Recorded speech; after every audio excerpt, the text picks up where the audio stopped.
Hey! Hey guys, we're treesreach. My name's Dylan. I'm Riley. And I'm Luke. This is our first episode of a sort of podcast type art form where we are going to go through every song in our discography in chronological order and go somewhat in depth about it. We were actually going to be in the studio today working on our next recording project, but as you all know, coronavirus is out and about, and so that has been postponed as our studio has closed. But we've wanted to do this podcast for a while, so we figure we'll take the opportunity now. Is there anything you guys want to say before we get started? So we're going to be starting talking with the first song on the album, Glass Cages. And if you're not familiar with it, I encourage you to go listen to it. It's on whatever streaming service you listen to, and it's also on YouTube or on our website, treesreach.com, if you don't have any streaming apps. That is true. So yeah, in 2018, we released our debut album, Some Night You Will Hear Me Crowing. It's a 2-disc. Did you say he? Yep. And it's a 2-disc album with 23 songs. So if we're going to talk about Glass Cages, I think we need to start a little bit with the history of the album in general. Because for those of you who may not know us personally, this will be news to you. This album took years and years and years to record, but I would say that most of what you're hearing on the final product was finished in maybe about a 2-year time span or so. But Riley and I did a whole version of this album with a different drummer. It was called a different thing. It was the same basic story with a lot of shared songs, but that drummer eventually quit the band. Luke joined the band. Yeah. We decided we still wanted to release the album, but we didn't want to release something that was out of date before we even finished it.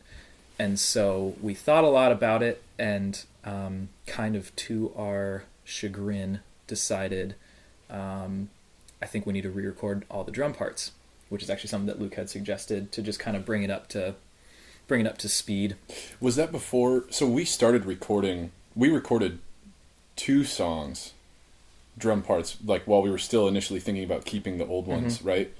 At one point, at what point did we decide that we were just going to can the whole thing? Because we were just initially going to just do keep those 2 tracks that I recorded on. What it was is so there was one recording of one song that all around was particularly bad. So we wanted to re-record the whole thing. I think it was Rain.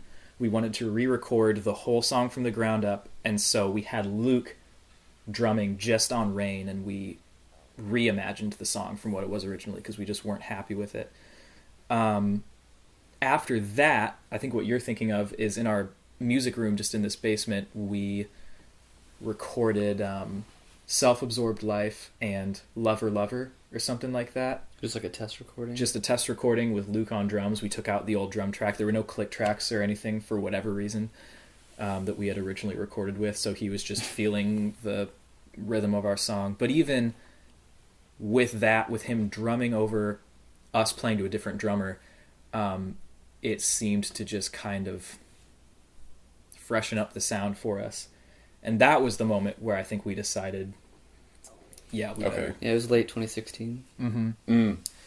Yeah. So with that, we realized, because at this point we had been sitting with a lot of these songs for years already. And so we started thinking about, is this an opportunity to change other things about the album that we never liked? So I remember one night. Do you remember when we were standing in the therms in Riley's kitchen at night? So tell them a little bit about how this came about. Yeah, so the original version of the album had a song starting off the album called Repeat. Riley, do we have a little sample available? We do have it pulled up. It's weird that we happen to have a sample. Wow. That's so weird. Yeah, so this song was the opener for the album all the way up until that point. And we actually had been playing it live quite a bit as part of our live set. So some of you may have heard it, but you probably never heard the recording, which has a lot of character. I'll say that about it. So we're gonna play you like maybe a minute of it, just a little tease, and we might talk about it in a later episode. Mm-hmm. Yeah. But yeah, this is Repeat. Again, the original opener for what became Some Night You Will Hear Me Crowing. Same song comes around, the same stars push it down, push it to the ground, and leave me standing still.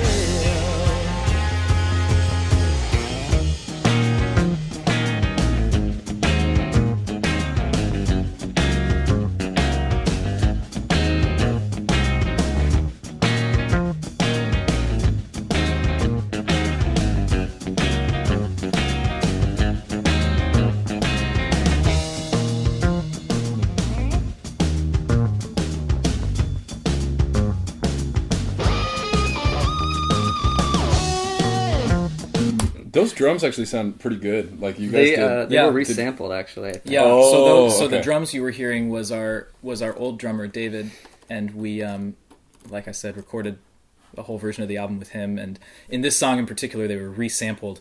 For some reason, just in this song, I don't remember why we didn't resample them for the whole thing. What resampling means is that it's the same drum performance, but instead of the actual audio that was recorded, you replace every single drum hit with a library of drum sounds. So if you didn't record it super accurately, you can make it sound like it was like a recorded at Abbey Road or something. better drum set. Mm-hmm. So continue the story, Luke. So this is the context. We're thinking about this song opening an album we've been sitting with for a while. Yeah, and so it had been some time into me officially joining the band. Was this before or after we decided I was going to re-record? No. This was before we decided we were going to re-record drums. Is that right? I think it had to have been after, because it wouldn't have been an option to re-record a song without you drumming on it. Okay. So I think we had decided that you were going to be the new drummer for the album. Okay. And so I brought it up to Dylan. We were in the Therm's kitchen, and I can vividly place it now. The lights were off for some reason. I think we were about to leave or something. Yeah, it was definitely a last point of the night. Yeah. conversation. And I like to bring up talking points at very bad opportunities, usually when it's late at night, when it's time for people to go home. So I brought this up to Dylan. I was like, what if Repeat was not the opener? I asked that. I think the main reason was my heart was kind of steering away from it, especially as the album was. I think it was starting to take on a little bit of a different form at this point. Yeah.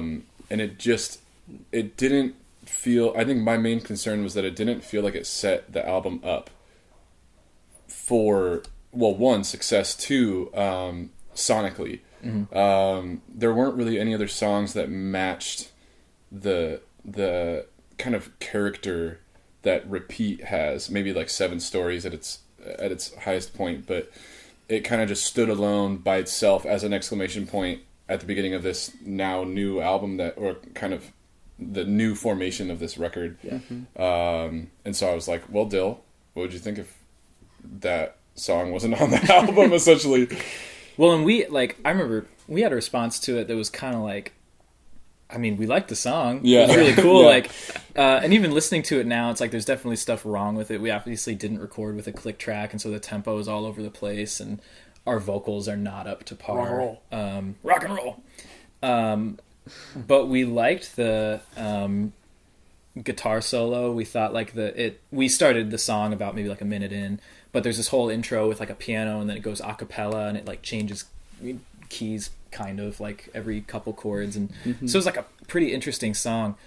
But I think I had kind of been feeling what you said, and I wasn't thinking of it as an option to write a new opener. I was like, we have what we have, okay, that's cool. You know? Yeah, we were just there were so many things about the album that we were just like, well, this is what we're doing. Yeah. Yeah. So yeah, it hadn't even occurred to us to write a new one. Because at this, like, had you decided at this point to rewrite the lyrics for most of the songs, or do you remember? Because that could have added to like the, oh my gosh, this is a lot. Yeah. I don't remember at what point my kind of lyrical second take of the album occurred. Okay. But it was all around the same time because Yeah. it all started with you deciding, or with us deciding that we wanted you to drum on the album. And in that mix was like, well, what if we took out this song and replaced it with something else? Or what if we rewrote the lyrics to this? It was a very unique opportunity to basically have an album that we had worked on for 3 years, listen to it, decide what we didn't like about it, and then redo it. Yeah. So it was dumb in a lot of ways, but kind of cool in a lot of other ways. Yeah. But I do remember standing in Riley's parents' kitchen, and as we're talking about this, I said, okay, guys, I want to go home. I'm starting to get ideas for a new opening track. And I went home and played that first just 3-chord descending melodic phrase of "Oh, Hail the Day Again." And a lot of it came together pretty quick over a couple days, and then I didn't work on it for like a couple months, and the bridge was definitely what I got hung up on lyrically and musically. But I remember recording a demo of what I had and showing it to you and our friend Travis when we were on our way to play it like a camp thing in February. Or were we in the King Ranch? We were in the King Ranch. Travis. And I was like, guys, I have this new opener for the album that I've been working on, and I think it's like really moody and really cool. And you had just showed me Watertown by Frank Sinatra, which is a great album. and there's a song called, is it Peter and John, Peter and Michael? Michael and Peter. Michael and Peter. And I haven't listened to it since you showed it to me. So Riley had showed me this Frank Sinatra song. I thought it was so cool. And I had heard it once, and that like soundscape was kind of in my mind. So I'm like, I want to write something like that to start off our album. That would be so cool. And I'm also thinking about bands I love, like Dawes or Frontier Ruckus, have like a slow open to their whole discography. We were thinking like first album, so it needs to hit hard. It needs to be like really cool and proggy or whatever. But I kind of took a 180 and said, what if it's like a really nuanced, quiet start, and let the album kind of turn into a scream. And so that was the influence behind the sort of the overall mood of the song. And then of course lyrically, like I think that rewriting an opening track, especially with, it's also worth noting that Glass Cages was one of the last songs we wrote for this album.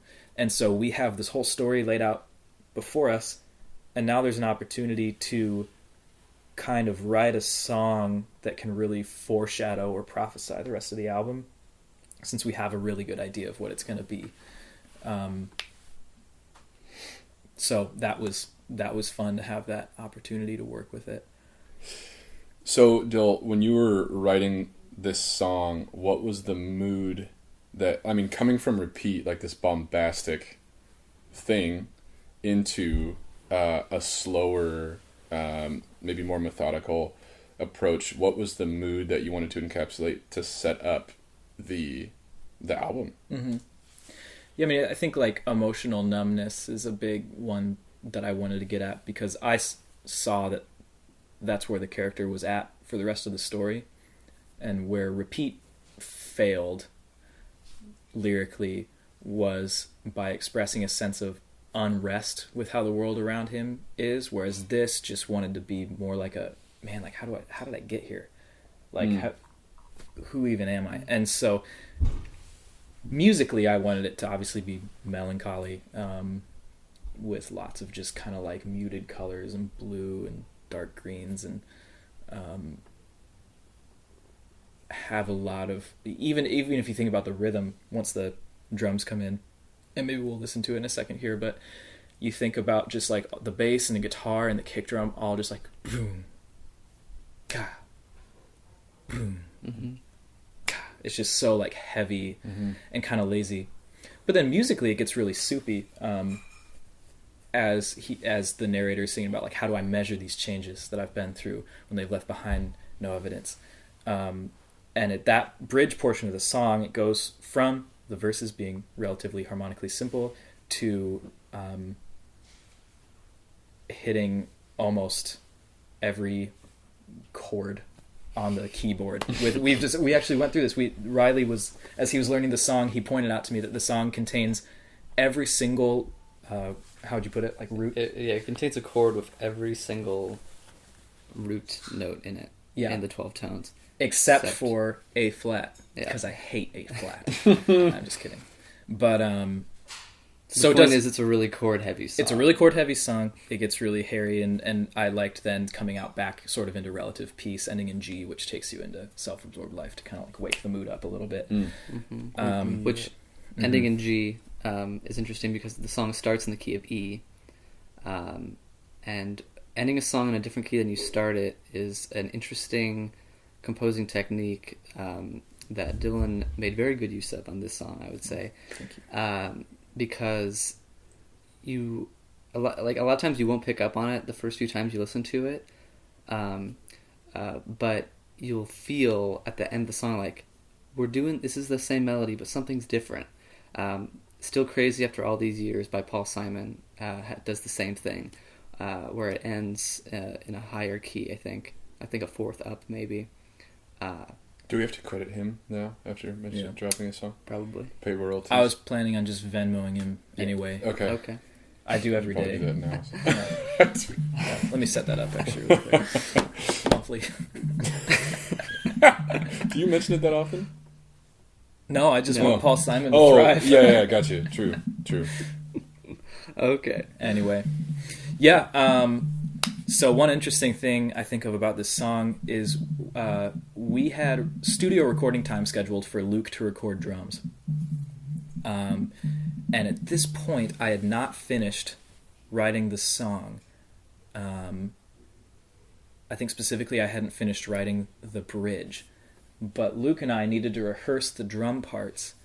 And so we had to sit down, and I basically said, okay, Luke, I think it's going to take this many measures to get through the bridge, and I approximate that this is what the dynamic is going to be. So I think I was just playing some scratch chords, like maybe it'll go here. And but then you were drumming along to a song that didn't exist. Yeah, I forgot about that. Yeah. Did we do that twice? There was...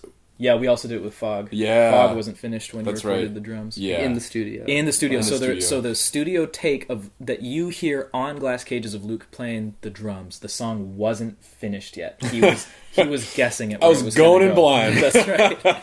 Yeah. But let's talk a little bit about that. What was it like recording in that studio, doing the drums, mixing the song? Yeah, so Riley will talk more about this, but we only recorded drums in the studio. Everything else was home recorded. But recording drums was fun. That was the first time I'd ever been in a studio to record drums. Wow. And so there was a lot to learn. I don't remember. I don't think that was Riley told us that was not the first song that we recorded in the studio. I don't remember which one it was. Self-Absorbed Life or something like that. Oh yeah, I think we started with Self-Absorbed Life. Yeah. So yeah, Repeat. I remember kind of being excited about recording that portion of the song that hadn't fully been written yet. You mean Glass Cages? Sorry, yeah. That's a Repeat. Whoops. Take two. I remember being excited about hitting that portion of Glass Cages that hadn't been created yet, but after listening to it now, there's a few things that I would have been like, okay, I would have done a different accent here, Sure. or played a little bit harder there, like dynamics changed and stuff like that. But yeah, this song was, I remember it was kind of difficult just getting the right feel for the drums. I think boy, I should have thought about this before I started talking about it. Hypercut it. Yeah, that's fine. Because I don't remember if it was one of those that we figured out right away that the halftime worked, or if it was after some trial and error. But then I remember when I did the double time switch to how do I measure these changes. That felt right, and then switching back and forth from halftime to, or the time to double time, the time to double time. Do you want to play it a little yeah. bit to show them? Yeah, that part Yeah. It's the very beginning. after the drums come in. Yeah.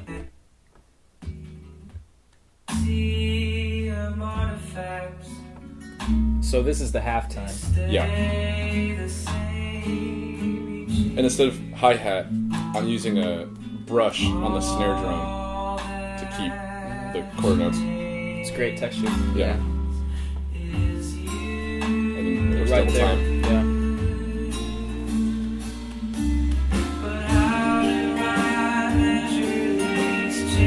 So it's basically like switching between 6/8 and 3/4. So Yeah. 1 and 2 and 2, 1, 2, 3, 1, 2, 3. Yeah. Yeah, it's a great way to pick up the momentum. Yeah. And then it switches back to the 6/8 once it, at the end of kind of the phrase, right before we do the ooze. Oh yeah. Just to kind of really emphasize the power of those lyrics and that musical moment. The lyrics being ooh. Well, right before that. Oh, it switches before. Yeah, right. Yeah, it switches before it, and then it goes back to the 3/4 for the ooze part. Yeah. Oh, you're right. Yeah. Yeah. Wow, Yeah, look at guys. that. I Wow. thought about this. Yeah. Clearly. Dude, I'm a drummer. Okay. it's okay, Luke. Luke, I'm not mad. I You're played- the only one who's mad right now. I'm not even mad. I just play the drums. You seem mad. I'm gonna make a T-shirt that says that. I'm not. I just play the drums. So Please purchase that on our site. Yeah. It's 100% www.treesreach.org. 100% of the .gov. funds go to me. no, none And of this he is needs true. it. They're both lying. Yeah. Okay, so a good segue from talking Yeah. about drums, talking about the recording process would be today we made a discovery. So both Dylan and I had noticed this creaking noise at the beginning of the song. I don't know if you Luke play right when the drums come in, but there's a creak like between the kick drum hits, and I thought it was the kick drum pedal or something. It's like kind of creaking, but it sounds like wooden. Play it again.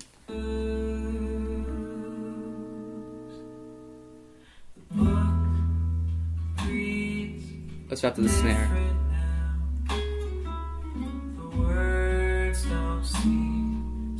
There's like a little, there's a little creaking after the snare, and so I hadn't pulled up the original project file of this song since we mixed it, and today I got it out for this podcast, and I was like, great, I'll go in and I'll hear that creaking noise in the drums, and I'll have a better idea of what it is, and it's not there.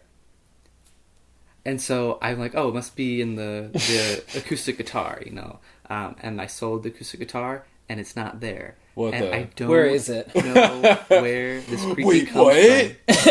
from. But it makes it like, it sounds like we're like in a log cabin or something, and like the floorboards are creaking as the drums are playing. It sounds really cool, and it's something I didn't notice until after we had mixed the song. But you And still I just don't know don't where it know is? where it comes from. You still have no idea where it's I from. don't like. I can solo the drums here. For Wait, you. do these stems have the effects on them? No. But I don't know what effect would be causing that. Right, it's not like there's a delay on it. There's like all there is a bit of reverb on the drums, and the reverb would not behave that way. Here's how the drums sound when they first come in.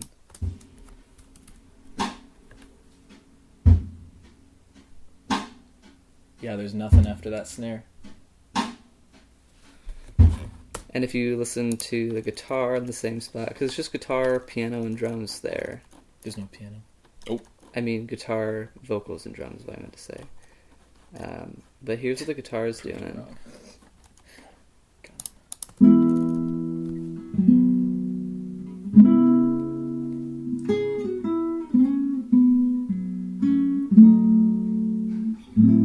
No creaking, none to speak of.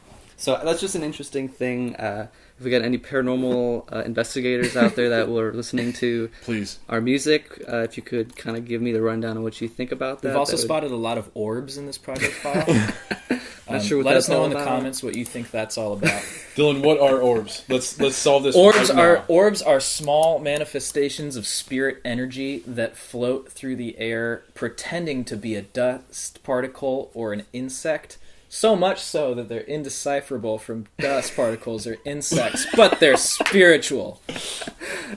Well, orb theory from Dylan Raridan. Orb theory. Wow. When does your YouTube channel come out, dude? It's a secret. Okay. That's a really good idea. I have some ideas to share with you about that. Wow. Okay. This is Once not we a turn the joke. camera Stay on. tuned. Okay. Turn the camera on. So I'll talk a little bit more about the recording and mixing process because that's kind of my bag of tricks in the band. So for this song, it was a brand new song. It was like the last song written for the album, as we have talked about. And so what was cool about arranging this song was that it was written on piano by Dylan.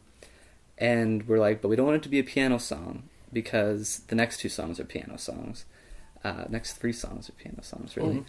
So we're like, we want the album to start like a guitar-ish driven thing. And so I had the fun task of getting drums and the bass and the organ, and it was up to me to fill out the rest of the song with guitar. So I don't know if I want to talk about arranging first or mixing. Arranging. I'll talk about arranging. So, yeah, I think I don't know if I got a demo from you that was on piano or if I just learned it from you. I just taught it to you. Yeah. So, I've got the guitar here, and I'm not sure if it's weird. this one or my personal classical guitar that I used. I think it was mine, but we used a classical guitar to emulate the sound of the harp from that Frank Sinatra song that Dylan was talking about. I think is what we were going for. So I'll play the first or the second verse of the song to kind of show you how I tried to use the classical guitar in a way that would emulate how a piano might play, as opposed to how a guitar would traditionally do it. So the verse goes like this.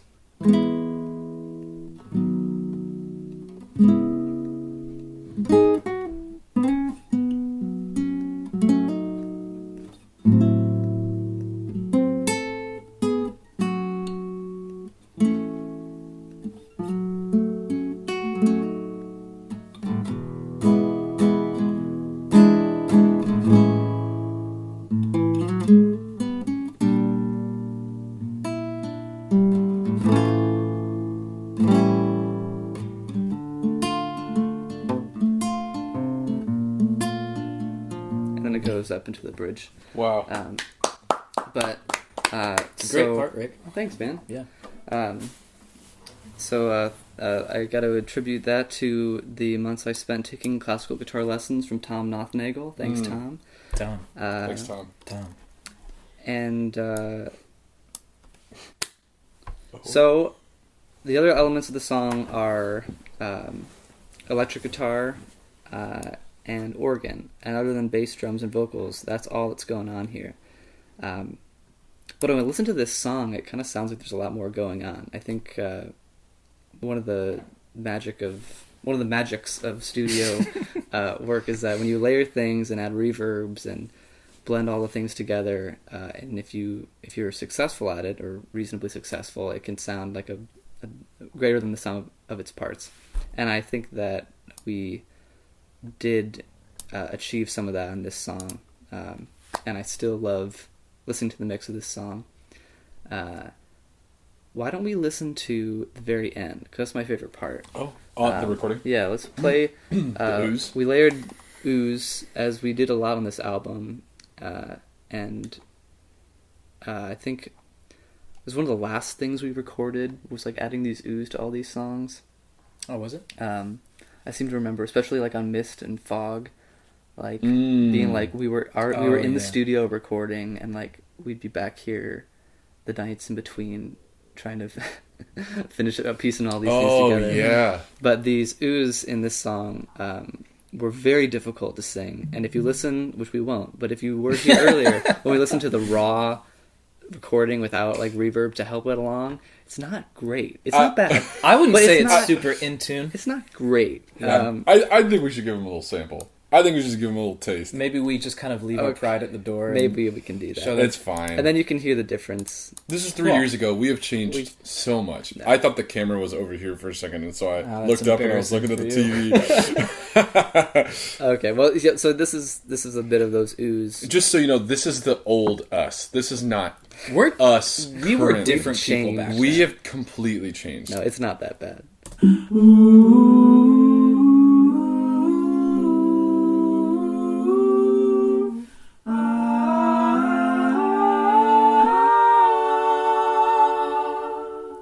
Like I don't know about It's fine. I don't know about you It's guys. That's good. not me. Like that's I have changed so much. You have, Luke. Luke, I love you so much. I just want you to know that. So we are listening to right before the ooze. Yeah, just put us in. Oh, yeah, Whoa, perfect. good timing.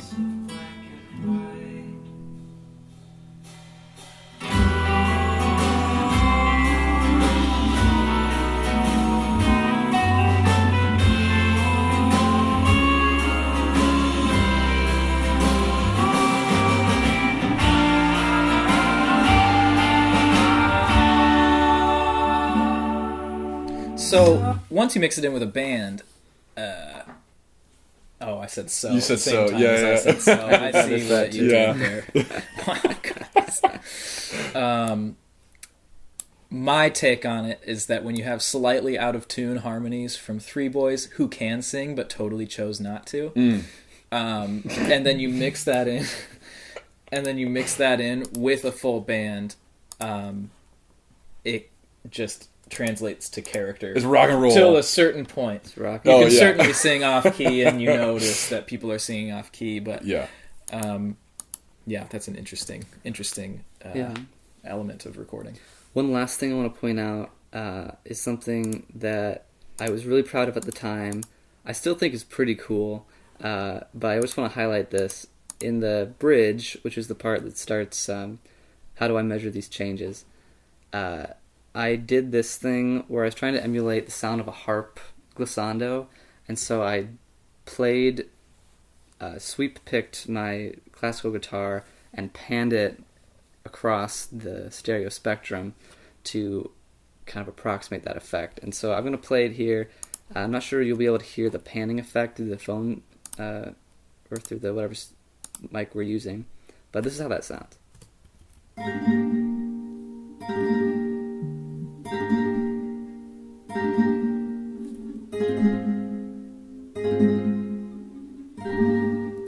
And so it's sort of layered back there, and I think that's one of the little touches that I was really happy with how it added. You Just play it. should Just play it on absolutely the be tape. happy with that. I'll Yeah, see if that's we a can find great it. effect. It's before that.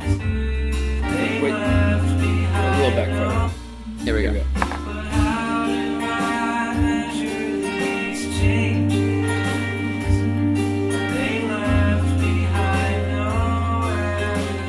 It's particularly fun to listen to on a good pair of headphones. I think in general, this album is best listened to on headphones. This is a true If you statement. want my recommendation.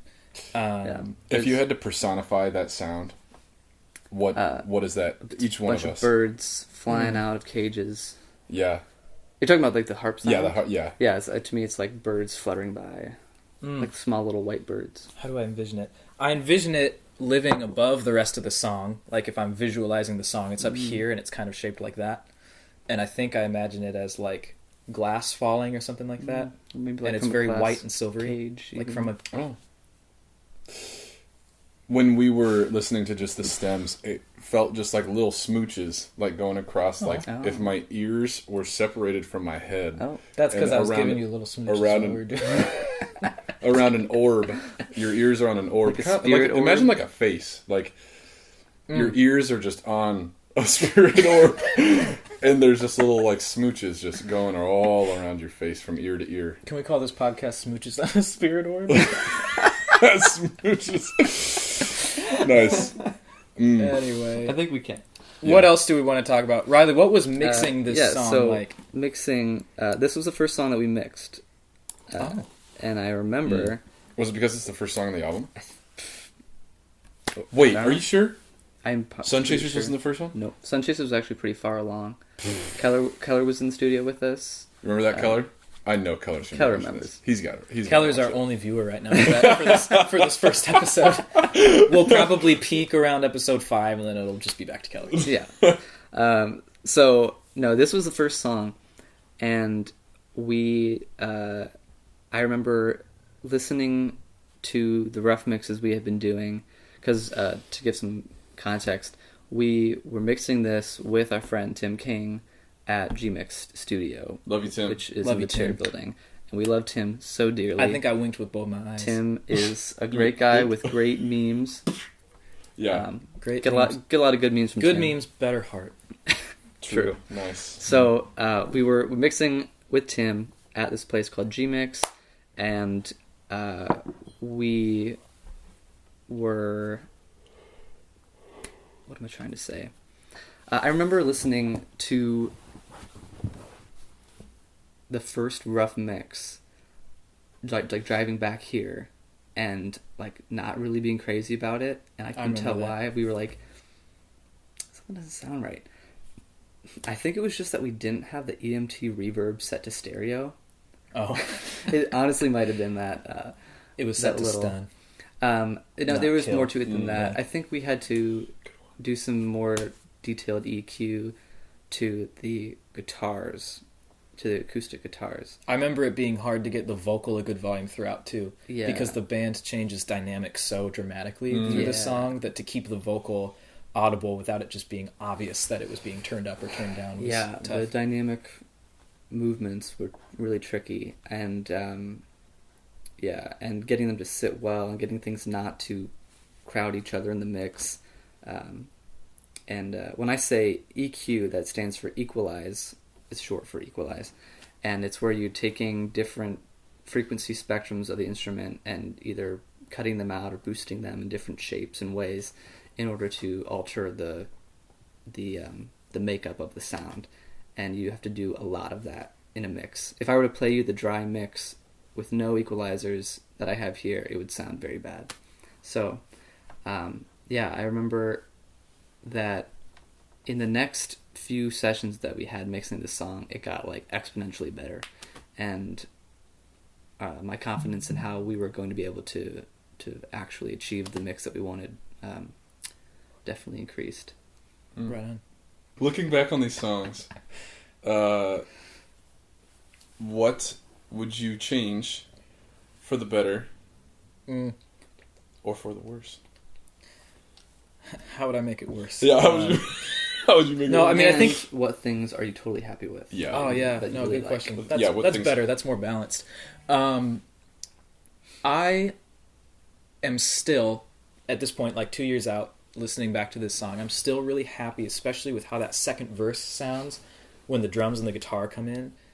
I think it totally has that heavy-footed kind of mood of just everything kind of falling into its place, and it's really satisfying to listen to. I also like that the very first thing you hear on the album is like a lyric starting with like a really soft organ chord. Mm-hmm. I think the only things I would do different are just your basic things that come with time. Like there's some performance choices maybe I would change, and even just listening to something from 2 years ago, I can tell ways in which now I'm a better singer. So it'd be kind of nice to hear that, but that's just the fate of any recorded piece of work, I think. Yeah. Yeah. Other than that, I'm really happy with it. Cool. Yeah, I think I don't have a lot of notes on this song as far as things that I'm not crazy about. I think that this is one of the songs where everything came together, and I'm really happy. I'm still happy with most of the parts that I wrote. I think maybe I would have tuned the guitar a little bit more often. There's like maybe a few, or like, and it might even just be the intonation of the guitar that like was off in some parts. But I think that the song has a lot of magic, and I wouldn't change much at all. I think, in my opinion, the song, it's supposed to be kind of sleepy, but I would like to give it a little more energy. I don't know how we would do that. I think it would come down to just like the way that we mixed the drums, the way that we mixed certain things. But I think it just lacks a little bit of a drive that I want to. It feels a little bit like it's on Benadryl. Yes. Yeah. I think the two ways I would fix that if we were to do it again is A, you know what the song is going to be like, Mm-hmm. and so that you can like drum to it with more like vivaciousness. Yeah. And then in my vocal, I think that there could have been a little bit more dynamic. The vocal's a little sloshy. I think that is one of the vocal things I would do differently now. Mm-hmm. Yeah. Yeah, because I feel that. Yeah. But otherwise, Yeah. yeah. Yeah.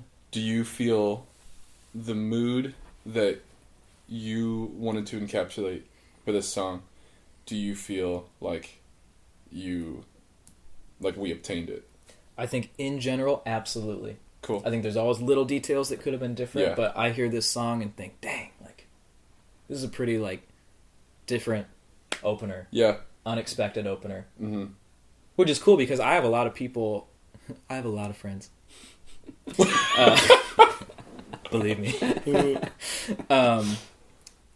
I've had such a mixed take on this song of people telling me that like you guys should have started off with something heavier, and people saying I never want that song to end because it just feels so good to open up an album like that. Nobody has ever told me anything about this song. Really? Yeah.